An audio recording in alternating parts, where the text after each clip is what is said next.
Hey, what's up YouTube? It's Saleh from Tech Nuts, and it's that time of the year again. It's 2014, a lot of new technology are coming out and the rumor mill is on overdrive. So in this video I'm going to be talking about the successor to the S4, the Samsung Galaxy S5, and what is to be expected from the new flagship device. So I'm not going to go through all the rumors because that will make this video too long. So I'm going to pick out the top 5 changes that are likely to happen in the S5.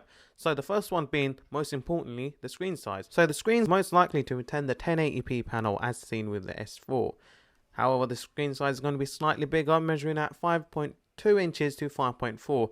I reckon they might have it in the sweet spot of 5.3 inch like the original Note. I don't think the 2K display will make its way on the Samsung Galaxy S5, purely on the basis it's not necessary. You don't need that many pixels in a phone, especially if it's under 7 inch.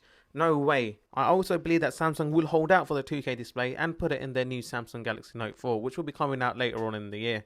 Secondly, the pixels on the camera are likely to increase to a 16 to 20 megapixel along with optical image stabilization and hopefully capability of 4K recording, because we saw 4K recording on the Note 3.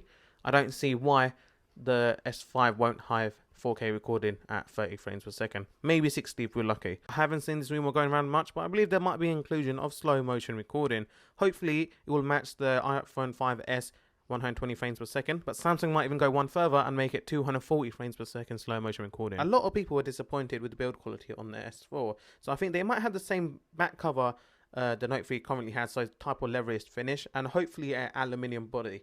Moving on to the CPU and RAM, it's likely to feature a Snapdragon 800 processor with higher clock speed. I'd like to see a 805 processor, so we can have clock speeds up to 2.7 GHz each core.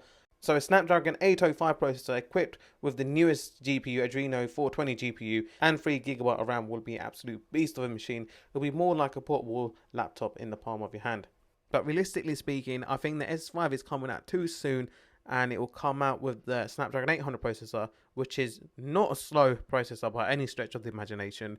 But if that's equipped with 3GB of RAM and higher clock speed, then definitely this will still be a really powerful phone. At an early point, Samsung were mentioning that they're working on the iris scanning technology, so if you have your phone on you, it will scan your eyes and then log in or unlock the phone, etc. Samsung recently mentioned that the technology is really hard to implement on a phone, and the eye tracking technology on the current S4 is not great either. So obviously Samsung are going to ditch it. They might bring it back in the later iterations of the Samsung Galaxy series, but definitely in this S5 there's going to be some sort of fingerprint sensor. I'm not sure if that's going to be incorporated in the home button, on the actual screen itself, maybe on the back like the HTC, but there will be definitely some sort of finger or thumbprint recognition built onto the S5. Okay guys, so those were my views on what to expect from the new Samsung Galaxy S5. What do you think?